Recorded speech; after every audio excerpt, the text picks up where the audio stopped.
শিশু সরকার বলে বলে আর কতদিন? জ্বালানির দাম বাড়া মানে হলো পণ্যের উৎপাদন খরচ বাড়বে। সরকারের প্রত্যেকটা ইস্যুতে আমরা তার স্বচ্ছতা চাই, জবাবদিহিতা চাই। এইটাই তো আন্দোলনের মূল বিষয় ছিল।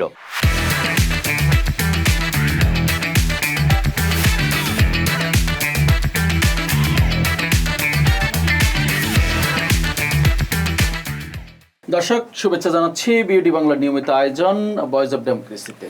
আজকে আমরা বিষয় নির্ধারণ করেছি বারবার মূল্য সমন্বয়, জনস্বার্থ নাকি আন্তর্জাতিক চাপ।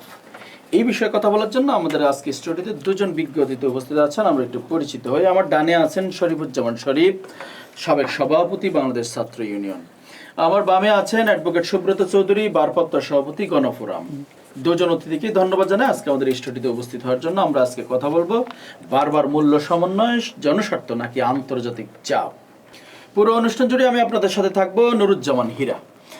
নিত্যপণ্যের বাজার থেকে জ্বালানি এবং বিদ্যুতের দাম একটার পর একটা মূল্য সমন্বয় যেন এক নতুন বাস্তবতা। কিন্তু প্রশ্ন হলো, এই মূল্য বৃদ্ধি কি সত্যি জনস্বার্থে নাকি অর্থনীতি টিকিয়ে রাখার প্রয়াস, নাকি আন্তর্জাতিক সংস্থা বা বৈশ্বিক চাপের সামনে নীতি নির্ধারণের বাধ্য সিদ্ধান্ত?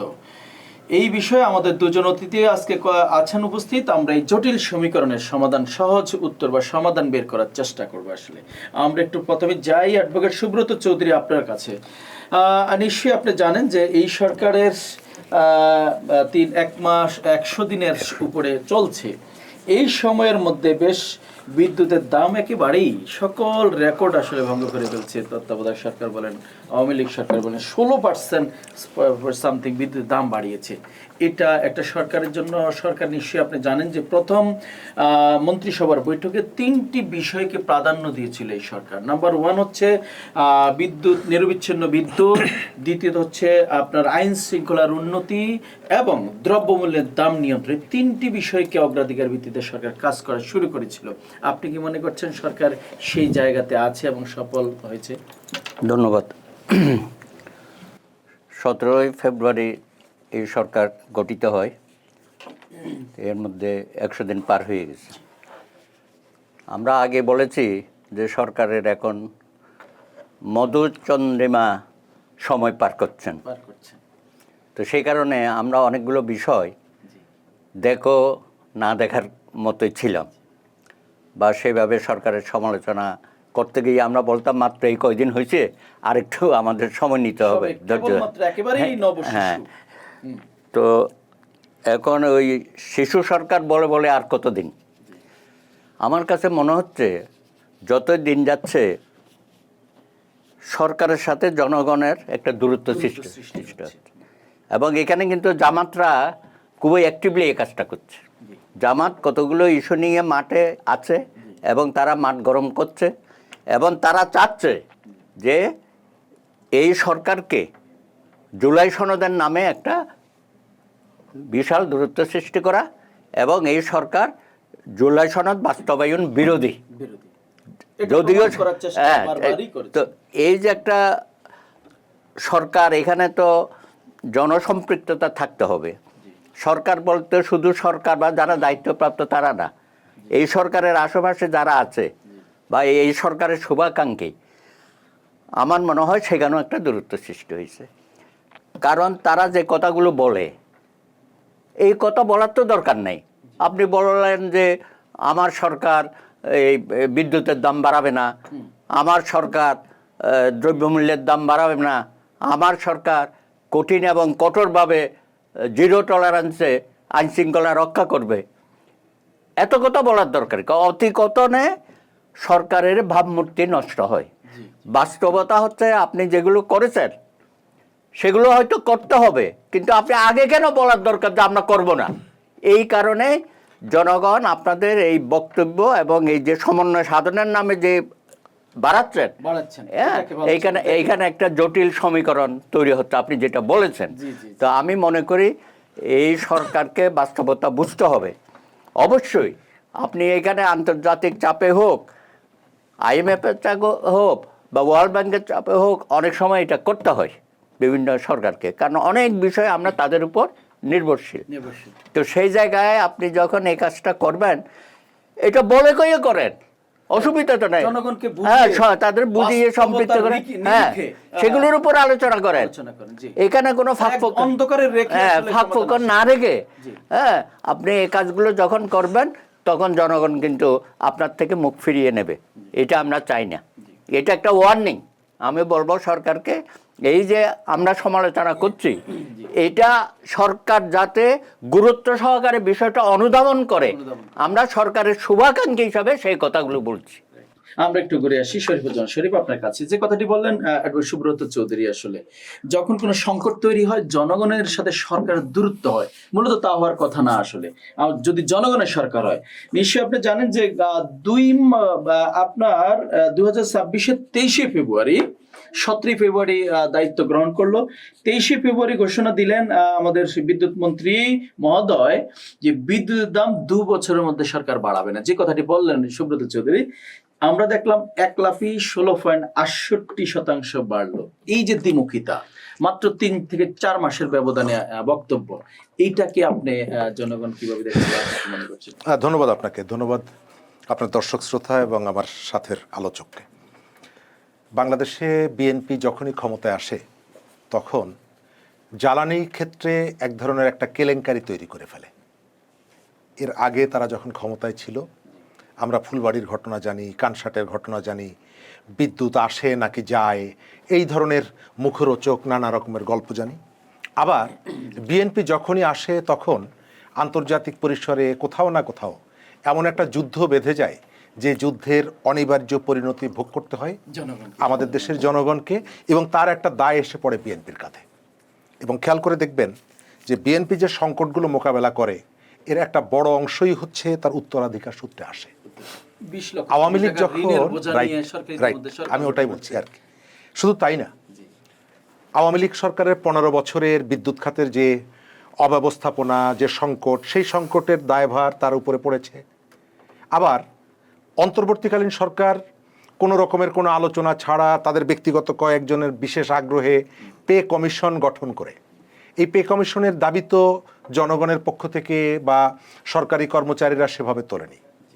অনেকটা পথে কাঁটা বিছিয়ে রেখে গেল অন্তর্বর্তী সরকার। নির্বাচিত যে সরকার আসবে তার পথে কাঁটা বিছিয়ে রাখা, যেই ধরনের একটা আর্থিক সংকটের মুখে নতুন যে সরকারটি দায়িত্ব নেবে তার জন্য একটা নতুন চ্যালেঞ্জ তৈরি করে দেওয়া, সেটি হচ্ছে এই পে কমিশন।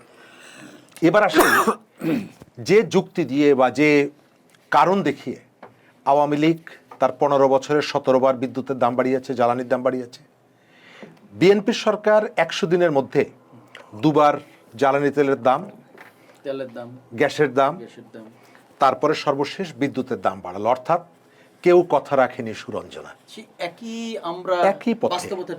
এবং লক্ষণীয় ব্যাপার হলো, আওয়ামী লীগ যখন দাম বাড়াতো তখন যে যুক্তিগুলো দিত আর বিএনপি সেটিকে সমালোচনা করত, বাড়ির থেকে বা আত্মীয়র বাড়ির থেকে, প্রতিবেশীর ঘর থেকে পুরনো হেরিকেন নিয়ে এসে সেটাকে একটু ময়লা পরিষ্কার করে প্রেস ক্লাবের সামনে দাঁড়িয়ে যে কথা বলে আওয়ামী লীগ সরকারের প্রতিবাদ করত, ঠিক একই যুক্তি দিচ্ছে বিএনপি সরকার। আর আওয়ামী লীগ কোথায় বসে জানো? বলছে জনগণের উপরে চাপ তৈরি হচ্ছে।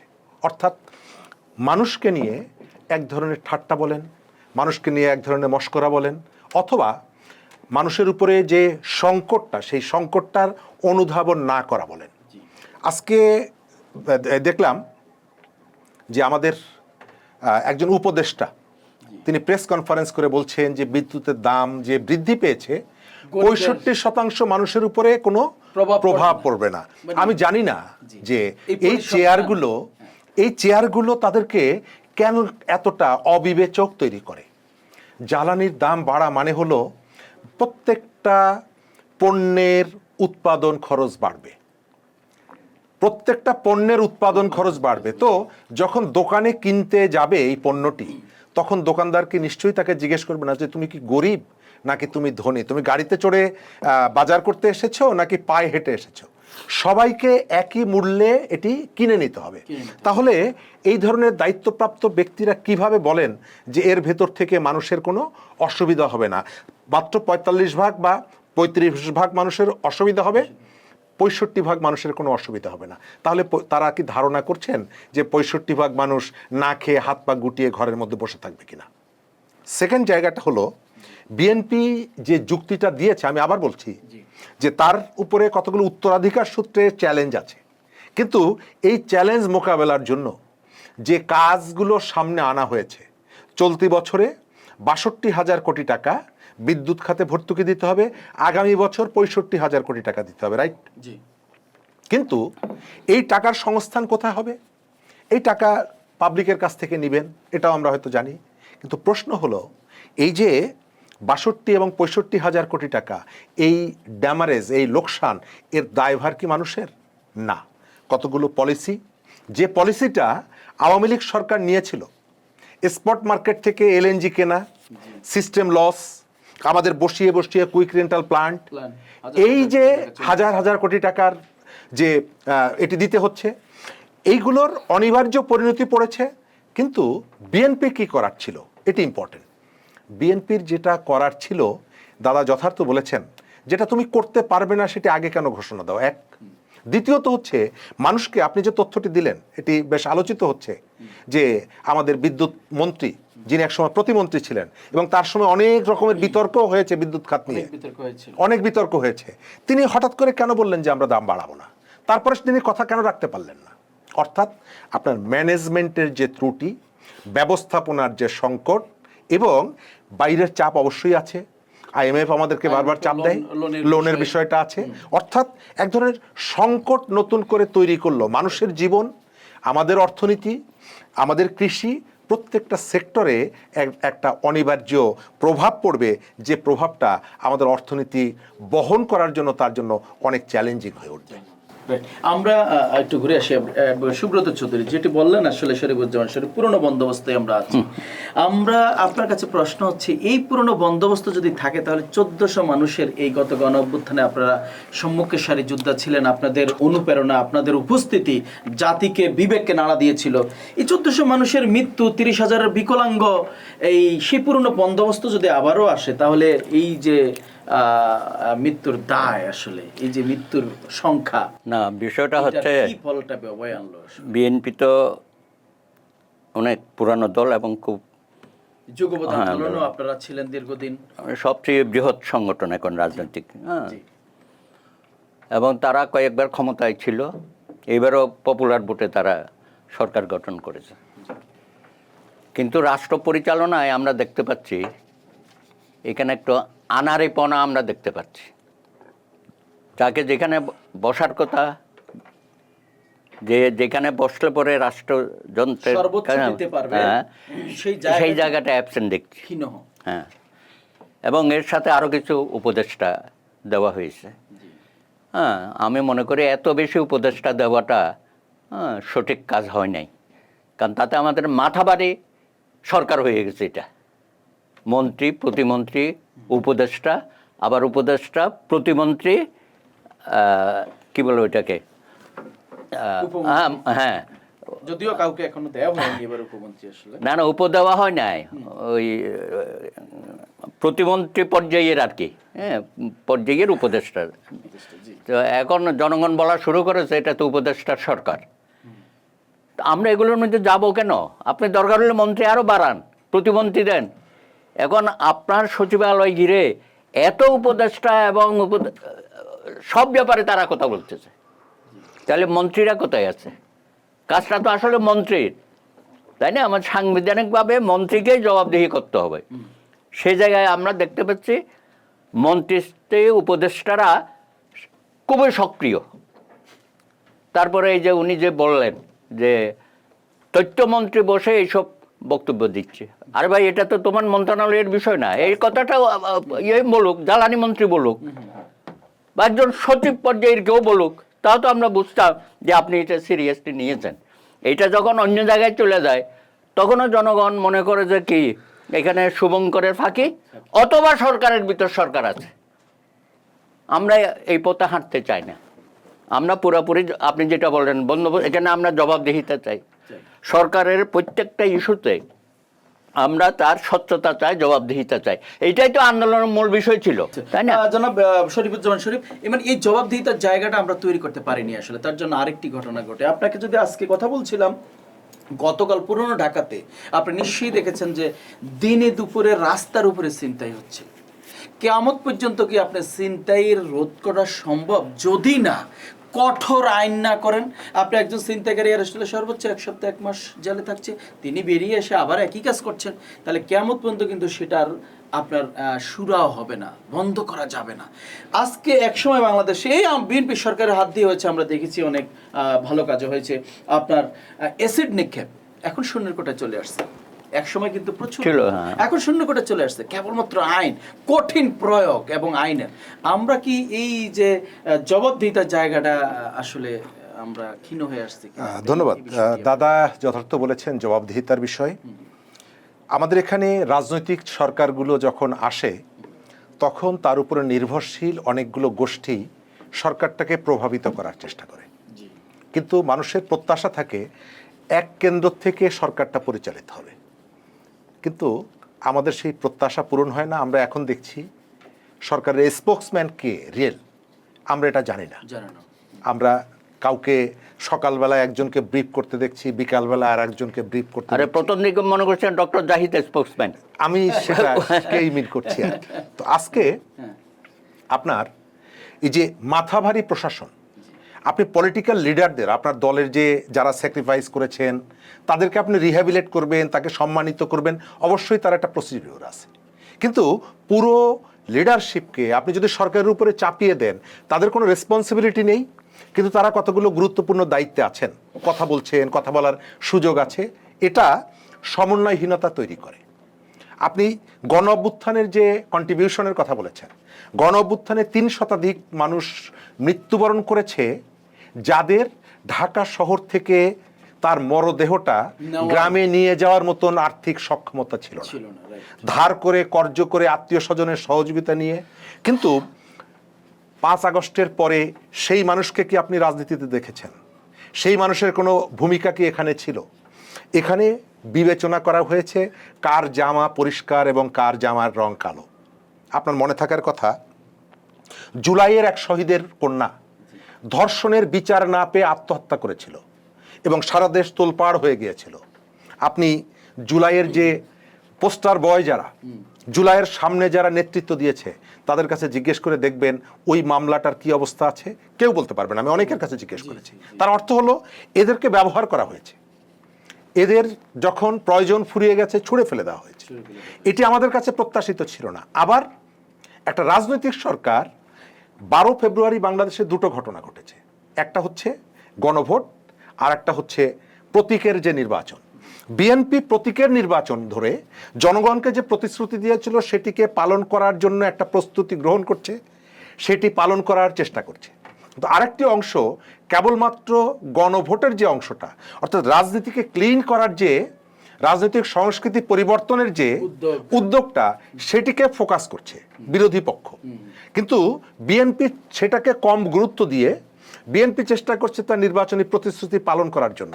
আমরা যেটা চাই, জুলাইয়ের ভেতর থেকে যে রাজনৈতিক সংস্কৃতির যে প্রত্যাশা ছিল এটি আপনাকে পূরণ করতে হবে।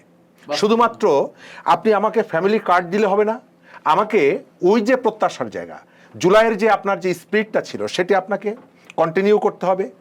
আবার কেবলমাত্র জুলাই না, আপনার এখানে মানুষের জীবন জীবিকার সংকটগুলোকে আপনি উপেক্ষা করে, শহর বলেন গ্রামের বলেন, মানুষের যে চাওয়া সেগুলো উপেক্ষা করে একটা সরকার চলতে পারে না। জুলাই কেবলমাত্র আমাদের সংবিধান পরিবর্তনের জন্য হয়নি, জুলাই কেবলমাত্র ওই যে কতগুলো পরিবর্তন করে আমাদের এখানে আর্থসামাজিক রাজনীতিতে ভূমিকা রাখবেন, পরিবর্তন হবেন, এই জন্য জুলাই হয়েছিল। কিন্তু আমরা যে সংস্কৃতির প্রত্যাবর্তনটা দেখছি, দুদিন আগে দেখলাম নোয়াখালীতে হান্নান মাসুদের সমালোচনা করার কারণে এনসিপির কর্মীরা গিয়ে বিএনপির এক কর্মীর বাড়ি ভেঙে দিচ্ছে। এটা কি জুলাইয়ের স্পিরিট? এটা কি জুলাইয়ের শিক্ষা?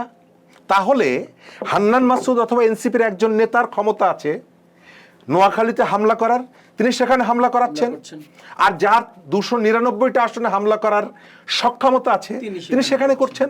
তাহলে রাজনৈতিক সংস্কৃতির যে পরিবর্তন, জুলাই যে স্বপ্নটা দেখিয়েছিল, জুলাইকে আমরা যেভাবে দেখতে চেয়েছিলাম সেদিকে হলো না। সরকার কি আপনি মনে করছেন সেদিকে যাচ্ছে? জুলাইয়ের স্পিড সরকার কতগুলো জায়গায় আমার কাছে যেটা মনে হয়েছে, আমরা এখানে জুলাইটাকে দেখছি হাতির মতো করে। অন্ধের হাতি দেখার গল্পটা আপনি জানেন, জি জি জি যে যেখান থেকে দেখছে সেভাবে। সেভাবে জুলাইয়ে যে অন্তর্বর্তীকালীন সরকার সংস্কারের জন্য 11টা কমিটি গঠন করেছিল। এই 11টা কমিটির একটা কমিটি ছিল এই যে সংবিধান সংক্রান্ত, একটা কমিটি ছিল আপনি ওই স্থানীয় সরকার সংস্কার, একটা কমিটি ছিল আমাদের স্বাস্থ্য ব্যবস্থাপনার বিষয়ে। কিন্তু খেয়াল করে দেখবেন, আমি এই রিপোর্টগুলো পড়েছি, স্বাস্থ্য সংক্রান্ত যে কমিটিটা হয়েছিল তাদের একটা যুগান্তকারী প্রস্তাব ছিল 265টা অত্যাবশ্যকীয় ওষুধের দাম সরকার ঠিক করে দিবে। এখন যে ব্যবস্থাটা আছে এটা হলো ওষুধ কোম্পানির মালিকরা ঠিক করে যে তারা ওষুধের দাম কতটা নেবে। সুবিধাভোগীরা একদম তাই। মালিক ওই প্রস্তাবনার মধ্যে ছিল 265টা ওষুধের দাম সরকার ঠিক করে দিবে। আপনি এই যে রাজনৈতিক দলগুলো যারা জুলাই জুলাই করছে তাদের কারো মুখে কি এই কথাটা শুনছেন? না, একজনের কাছেও শোনেননি। আমাদের নারীদের উন্নয়নের জন্য একটা সংস্কার কমিশন হয়েছিল, তার কথা কেউ বলে? একজন মানুষও বলে না। স্থানীয় সরকার সংস্কারের কথা বলছে, আবার এনসিপির একজন নেতা এমপি তিনি পার্লামেন্টে প্রস্তাব করছেন যে আমাকে উপজেলা পরিষদে বসার জন্য একটা রুম দিতে হবে। বিএনপি এটি চেয়েছিল, যখনই দেখেছে এনসিপি তুলেছে বিএনপি হাততালি দিয়ে সঙ্গে সঙ্গে সেটিকে মেনে নিয়েছে, অ্যাপ্রুভ করেছে। অথচ একজন এমপি তার নির্বাচনী এলাকায় কোনো কাজই নেই, অফিসের জন্য 17,000 টাকা ভাড়া পান, অফিস ভাড়ার জন্য। তাহলে আমার এমপি সাহেব তার এলাকায় অফিসের জন্য 17,000 টাকা ভাড়া নিচ্ছেন, আবার উপজেলা পরিষদে টিওনো অফিসে তিনি একটা রুম নিচ্ছেন। এর ভেতর থেকে স্থানীয় সরকারের টিওনো যে স্বাধীনভাবে কাজ করবে সেটিকে আটকে দেওয়া হয়। জি, জনাব অ্যাডভোকেট সুব্রত চৌধুরী, বারবারই জ্বালানি দাম বৃদ্ধি হচ্ছে, এটা কি সত্যি আসলে সংকট মোকাবেলার সমাধান, নাকি সাধারণ মানুষের উপর একটা অতিরিক্ত চাপ, যার কারণে নিশ্চয়ই আপনি জানেন যে দ্রব্যমূল্যের একটা ঊর্ধ্বগতি আছে, তার মধ্যে এই জ্বালানি তেলের দাম বা বৃদ্ধিটা আসলেই একটা অসহনীয়? না, এগুলো তো যখনই বৃদ্ধি হয় তখন তো সাধারণ মানুষের একটা চাপ পড়ে। আর যেভাবে আমাদের এখানে আমরা গাড়ি ঘোড়ার সংখ্যা বেড়ে গেছে, হ্যাঁ, সেগুলো কন্ট্রোল করা উচিত। হ্যাঁ, এখানে বিভিন্ন শহরে তো এটা হয়েই থাকে, তাই না? জোর সংখ্যার গাড়ি একদিন চলবে, বেজোর সংখ্যার গাড়ি একদিন চলবে। হ্যাঁ, কয়টা গাড়ি রাখতে পারবে? আমাদের এখানে তো এক ফ্যামিলিতে 3-4টা গাড়িও আছে। হ্যাঁ, তাই না? তো এগুলো তো অস্বাভাবিক বিষয়, এগুলোর দিকে একটু নজর দেওয়া দরকার। আমরা একটু সাশ্রয়ী হই, বাড়ছে সেটার একটা প্রভাব তো পড়বেই, জনজীবনে পড়বে। এবং আর্থিক সংকটের আছে, জনগণের হাতে যদি আপনার সেই ক্ষমতা না থাকে, ক্রয় ক্ষমতা না থাকে, তাহলে পুরা বাজার ব্যবস্থাটা ভেঙে পড়বে। আপনি বাজার দিলেই দেখবেন যে কি অবস্থা, কোথায় চলে যাবে। আমি জানি না, সরকার বলতে চায় তাদেরকে কঠিন সময় পার করতে হচ্ছে, বিগত 17 বছরের যে জঞ্জাল, হ্যাঁ, সেই জঞ্জালকে পরিষ্কার করতে গেলে একটা কঠোর কতগুলো ব্যবস্থা নেবে। তা আমি দাবি করবো যে জনস্বার্থ বিরোধী পদক্ষেপগুলো একটু কম নেন, এটা অন্যভাবে আপনারা ম্যানেজ করেন। আপনি ডাইরেক্টলি সাধারণ মানুষ, হ্যাঁ, এটা কিন্তু মানুষ কিন্তু বিক্ষুব্ধ হবে। হ্যাঁ, আপনি এত কিছু যদি জনগণের উপর চাপিয়ে দেন, জনগণ তো একেবারেই মানে ভেঙে পড়বে আর কি। লাগামহীন বলে না, লাগামহীন অবস্থার মধ্যে আমাদের মুদ্রাস্ফীতি যেভাবে আমরা পাচ্ছি না। আপনি দেখেছেন অর্থনৈতিক খাতে, হ্যাঁ, যাদের আমরা সমালোচনা করতাম তাদেরকে আবার কিভাবে পুনর্বাসন করার কি প্রচেষ্টা নিচ্ছে, তাই না? বাংলাদেশ ব্যাংকে যাকে বসিয়েছে তার মাধ্যমে কিন্তু অনেক কিছু সরকার করবে, ওই কারণেই তার বসানো হয়েছে। কিন্তু সেটা তো জনগণ কিন্তু ধরে ফেলেছে যে এইসব লোককে বসানো হচ্ছে ওদেরকে পুনর্বাসন করার জন্য। আমরা এমনও শুনি যে বিতর্কিত ব্যবসায়ীরা তারা সরকারের ছায়ায় আছে এখন। এটা তো আমরা মানতে পারি না, তাই না? আমরা তাই দেখছি। হ্যাঁ, বিচারহীনতার সংস্কৃতি একটু আগে বলছিলাম। হ্যাঁ, সেই আরে ওই সময় তো উচ্চ আদালতও বলেছে যে এদের বিরুদ্ধে কোনো এনকোয়ারি করা যাবে না, জানেন তো? সুপ্রিম কোর্টের আপিল বিভাগও এদের পক্ষে ছিল। এখনো সেই পুনর্বাসন করার আবার চেষ্টা হচ্ছে। এখন ওইটা যেটা আপনি বললেন যে এই বিগত দিনের স্বৈরাচার যে পথে হাঁটছে, এই সরকারও সেই পথে হাঁটার কিছু লক্ষণ আমরা দেখতে পাচ্ছি। আমরা মনে করি আপনারা এখান ক্ষান্ত দেন, যাতে জনগণ আপনাকে তাদের সাথে একই ইয়েতে মাপের মধ্যে না আনে। তো আমরা আশা করব যে সরকার জনগণের এটা বুঝবে, তাদের মনোভাবটা বোঝার প্রয়োজন আছে, এবং তাদের যে জনবিরোধী যে কর্মকাণ্ডগুলো করছেন সেটা দিন শেষে কিন্তু আপনাদেরই ক্ষতি হবে, সরকার এবং দলের ক্ষতি হবে। শরীফ শরীফ ঢাকা মহানগর উত্তরের জামাতের আমির সেলিম উদ্দিন তিনি বলেছেন যে ইসলামী ব্যাংকে কেন্দ্র করে বলছে আরেকটি 5ই আগস্ট ঘটতে পারে যদি এর সমাধান না হয়। আসলে আপনার কাছে প্রশ্ন হচ্ছে দুটি, একটি হচ্ছে তার এই বক্তব্যকে কিভাবে দেখছেন, দ্বিতীয়ত হচ্ছে ইসলামী ব্যাংকের যিনি এখন চেয়ারম্যান আছেন নিশ্চয়ই জানেন তিনি বাংলাদেশ ব্যাংকের জয়েন্ট ডিরেক্টর ছিলেন, সেই সময় বাংলাদেশ ব্যাংকের বোর্ড থেকে টাকা চুরি হয়ে গেছে, সে দায় কি এড়াতে পারেন কিনা, তার শাস্তি না হয়ে তাকে আরো উল্টো ইসলামী ব্যাংকে বসানো হয়েছে, আবার কি সে আরেকটি আসালামের মতো আবার কাউকে তৈরি করার জন্য নাকি? আসলে ধন্যবাদ। পরিত্রাণ হিসাবে কি প্রতি বছর একবার তো 5 আগস্ট আসে, আপনার ক্যালেন্ডারে 5ই আগস্ট প্রতি বছরই আসে। উনি আসলে যেটা বলতে চেয়েছেন যে আরেকটা 24-এর 5 আগস্ট। ফিলোসোফার থেলিসের একটা কথা আছে যে আপনি এক নদীতে 2 বার গোসল করতে পারেন না। আপনি গোসল করলেন, 1 ঘন্টা পরে যাচ্ছেন, ওই নদীটা পাল্টে যায়। এক গণ অভ্যুত্থান প্রতি বছর হয় না। তারা সেলিমউদ্দিন যে কথা বলেছেন এটি আমি মনে করি যে এক ধরনের বিলাসিতা। সুতরাং আপনি চাইলেই প্রতি বছর গণ অভ্যুত্থান হয় না। তবে ইসলামী ব্যাংকের যে বিষয়টি বলেছেন, আমরা অবশ্যই চাই যে প্রত্যেকটা ব্যাংক তার যে নির্ধারিত সরকারি যে বিধিবিধান তার ভিতর থেকে পরিচালিত হবে। আমাদের এখানে এক ধরনের প্রবণতা দেখা গেছে, দাদা যথার্থ বলেছেন, ব্যাংকগুলিকে নিয়ন্ত্রণে নেওয়ার একটা প্রবণতা যেমনি আছে, ব্যাংককে রাজনৈতিক কাজে ব্যবহার করার উদাহরণও আছে। ইসলামী ব্যাংককে, এটা জামাত ইসলামের ব্যাংক না, আবার ওই আইএফআইসি ব্যাংক ওটা বিএনপির ব্যাংক না। ঢাকা ব্যাংক মির্জা আব্বাস প্রধান হলেও ঢাকা ব্যাংকের মালিক মির্জা আব্বাস, কিন্তু এটা বিএনপির ব্যাংক না। আমরা চাই ইসলামী ব্যাংক তার বিধিবিধানের মধ্য থেকে স্বাধীনভাবে কাজ করুক। এটি যেমনিভাবে সরকার যেমনিভাবে দখল করা বা এটি নিয়ন্ত্রণ করার চেষ্টা করবেন, একই সাথে জামাতও এটিকে তার মতন করে ব্যবহার করার যে স্পিরিটটা তাদের মধ্যে আছে সেখান থেকে তাদেরকে সরে এসে ব্যাংকটাকে তার মতন করে চলতে দেওয়া। বিকজ অফ আপনি নিশ্চয়ই জানেন আসালমের ঘরের লোক, এলাকার লোক র্যান্ডমলি এটাকে ঢুকিয়ে একেবারেই একটা কলাপসের মতো অবস্থা তৈরি। মজার ব্যাপার হচ্ছে আপনি কথা ফেলার আগেই আপনি উত্তর দিচ্ছেন। আমি আপনাকে এইটাকে ধরেই বলতে চাই, এস আলমের লোক বলে সে যোগ্য অযোগ্য নানা ধরনের মানুষকে এর ভিতরে ঢুকিয়েছিল। 5 আগস্টের পরে সেই মানুষদের একটা বড় অংশকে এখান থেকে বিদায় করা হয়েছিল, তাদের অনেকের পরীক্ষা নেওয়া হয়েছিল, জানেন তো এটুকু। এই যে চাকরিচ্যুত কর্মচারীরা, তারা চট্টগ্রামে একটা অনশন কর্মসূচি পালন করে, এবং সেখানে চট্টগ্রাম 16-র যে জামাতের এমপি প্রার্থী ছিলেন 2025 সালের নভেম্বরের 1 তারিখে তিনি সেই সমাবেশে গিয়ে ঘোষণা দিয়েছিলেন যে আপনাদের হক, আপনাদের পেটের ভাত কেড়ে নেওয়া হয়েছে অন্যায়ভাবে, আপনাদের রুটি রুজি কেড়ে নেওয়া হয়েছে, জামাত যদি ক্ষমতায় যায় তাহলে আপনাদের চাকরি ফেরত দেওয়া হবে। আপনি একদিকে বলছেন এস আলম এই লোকজনগুলোকে চাকরি দিয়েছিল অন্যায়ভাবে, অবিচার করে তার নিয়ন্ত্রণে নিয়েছে, সেই কারণে আমরা তাদেরকে চাকরিচ্যুত করেছি। আবার তারা যখন চাকরি ফেরত দেওয়ার দাবি তুলল, তখন আপনি সেখানে গিয়ে বললেন যে তোমাদের পেটে লাথি মারা হয়েছে, আমি এটার বিপক্ষে।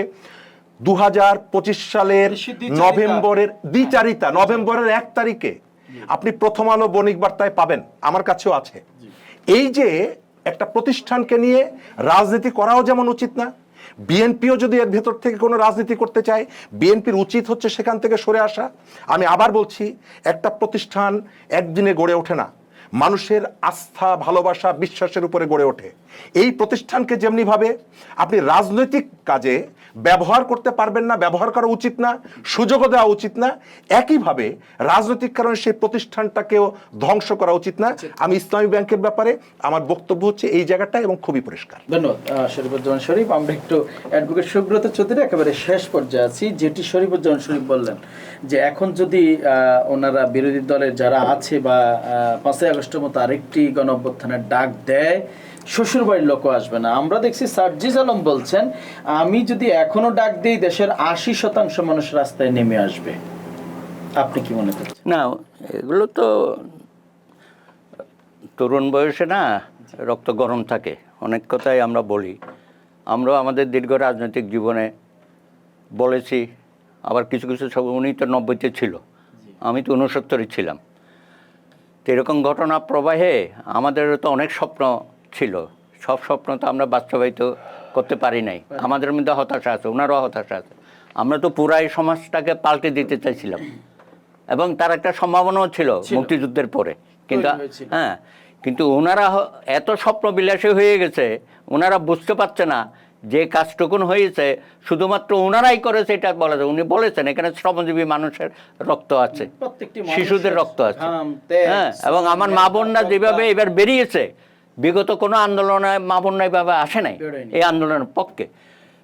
এখন উনি এসব কথা বলে মানে গরম করতে চাচ্ছে, এগুলো হবে না আর। হ্যাঁ, এখন ওনাকে গণতান্ত্রিক পন্থায় রাজনীতি করতে হবে। তবে তাদের ভবিষ্যৎকে এটা অনেকেই বলে যে এনসিপি আস্তে আস্তে দৃশ্য কী বলে অদৃশ্য হয়ে যাবে। হ্যাঁ, সুতরাং ওইসব কথা ওরাও জানে। এখন তারা জামাতের সাথে গিয়ে তো আরেকটা মহাভুল করেছে। এটা তো তার দলের নেতা নেত্রীরাও তো এটাকে গ্রহণ করে নাই। তারপরেও যদি মনে করে তারা রাজনৈতিক মাঠ থাকবে, গরম করবে, দেখি কতদূর কী করতে পারে। হ্যাঁ, আমরা চাইব যা করে একটু গণতান্ত্রিক পন্থায় করেন। আপনি ওই যে ইউনূস সাহেব, আপনারা তো ইউনূস সাহেবের সৃষ্টি, ইউনূস সাহেবও তো বলেছিল যে এদের একটা দল করা দরকার। সেদিনই তো আপনারা আপনাদের ভবিষ্যৎ নষ্ট করে ফেলেছে। হ্যাঁ, সুতরাং উনি বলেছে ওই যে এনসিপিকে যে উনি নিয়ে গেছে, এনসিপিকে এস্টাবলিশ করার জন্য নিয়ে গেছে। উনি তো চাইছিল যে জামাত এনসিপি জোট এবার ক্ষমতায় যাক, এটি ইউনূসেরও একটা পরিকল্পনা ছিল, কিন্তু জনগণ সেটা বিপক্ষে রায় দিয়ে দিছে। সুতরাং উনি এসব কথা বললে পরে পাল্টা রাজনৈতিক শক্তিও কিন্তু তাকে অনেক বিব্রতকর পরিস্থিতির সৃষ্টি হতে হবে। আপনার কাছে প্রশ্ন, যখনই ক্ষমতায় যে থাকে মানে জনগণের সাথে একটা দূরত্ব তৈরি হয়ে যায়, তখন আর ওই কাঠের চশমা পড়ে ফেলে মনে হয় সরকার। এই বিষয়টিকে আপনি কিভাবে দেখছেন? না, বর্ডার কিলিং তো অনেক কমে গেছে, সেটা ঠিক, কিন্তু এখন যে পুশিং একটা শুরু হয়েছে, হ্যাঁ, এটা খুবই সরকারকে খুব বিব্রত করছে আর কি। আমরাও জনগণ হিসাবে ভারত কেন এই পন্থায় যাবে, এটা আলাপ আলোচনার মধ্যে হইতে পারে না। এখন তো ভারতের সাথে আমাদের সম্পর্ক তো কিছুটা হয়েছে।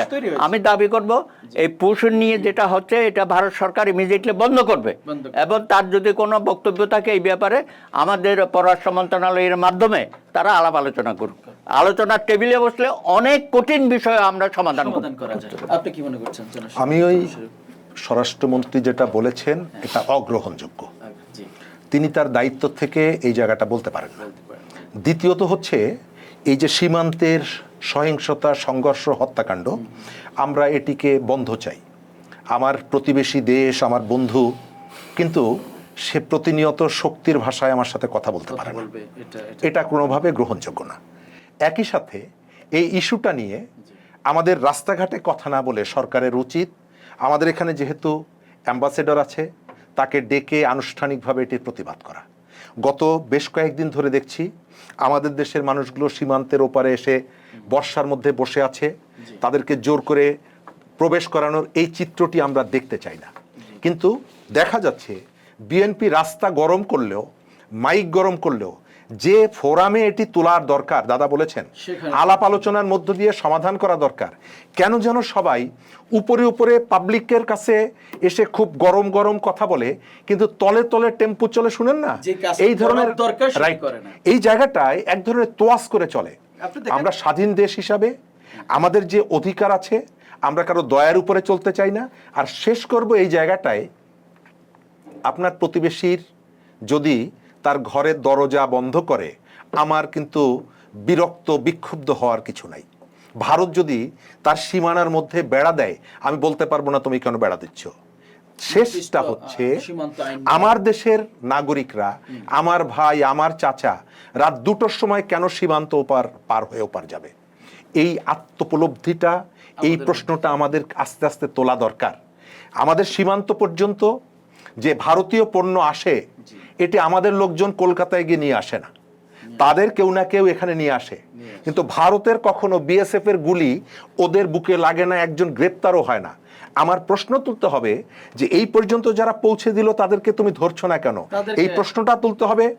তুমি কেন আমার বুকে গুলি করছো, এই প্রশ্নটা তুলতে হবে। আর এটিও আমাদেরকে নিজেদের মর্যাদার জন্য, আত্মমর্যাদার জন্য চিন্তা করতে হবে যে আমার দেশের অমুক ভদ্রলোক সীমান্তের পাশে বাড়ি, তিনি রাত 2টোর সময় কেন সীমান্ত অতিক্রম করে ওপারে যাবেন? আমরা এই ঘটনায় কতবার কেবলমাত্র যারা গুলি করছে তার উপরে দোষ চাপিয়ে দেব? আমার একটা স্বাধীন দেশের জন্য এই যে ঘটনাটা, এটাও কিন্তু কোনোভাবে মর্যাদার বিষয় না। জি, ধন্যবাদ জনাব শরীফুজ্জামান শরীফ। দর্শক, আপনারা দেখছিলেন বারবার মূল্য সমন্বয়, জনস্বার্থ নাকি আন্তর্জাতিক চাপ, এই বিষয়ে আমাদের দুজন অতিথি কথা বলছেন। অ্যাডভোকেট সুব্রত চৌধুরী, ভারপ্রাপ্ত সভাপতি গণফোরাম, কথা বলছিলেন শরীফুজ্জামান শরীফ, সাবেক সভাপতি বাংলাদেশ ছাত্র ইউনিয়ন। দর্শক, পুরো অনুষ্ঠান জুড়ে আমি আপনাদের সাথে ছিলাম উপাধ্যক্ষ নুরুজ্জামান হীরা। মূল্য সমন্বয় যদি হয় বাস্তবতার দাবি, তবে তার ভার যেন শুধু সাধারণ মানুষের কাঁধে না পড়ে, এটাই জনস্বার্থের মূল প্রশ্ন। আন্তর্জাতিক চাপ থাকতেই পারে, কিন্তু রাষ্ট্রের দায়িত্ব জনগণের স্বস্তি এবং সুরক্ষা নিশ্চিত করা। তাই বারবার মূল্য সমন্বয়ের এই বিতর্কের সবচেয়ে গুরুত্বপূর্ণ বিষয় হলো সিদ্ধান্ত কতটা স্বচ্ছ, কতটা যৌক্তিক এবং কতটা মানুষের জীবনের বাস্তবতার সঙ্গে সামঞ্জস্যপূর্ণ। সেই কারণ খুঁজতেই আমরা দুজন অতিথি আজকে উপস্থিত ছিলেন। ধন্যবাদ জানাচ্ছি। দর্শক, আগামী দিনে দেখা হবে নতুন কোনো বিষয় নিয়ে। সে পর্যন্ত ভালো থাকবেন। আল্লাহ হাফেজ। আসসালামু আলাইকুম।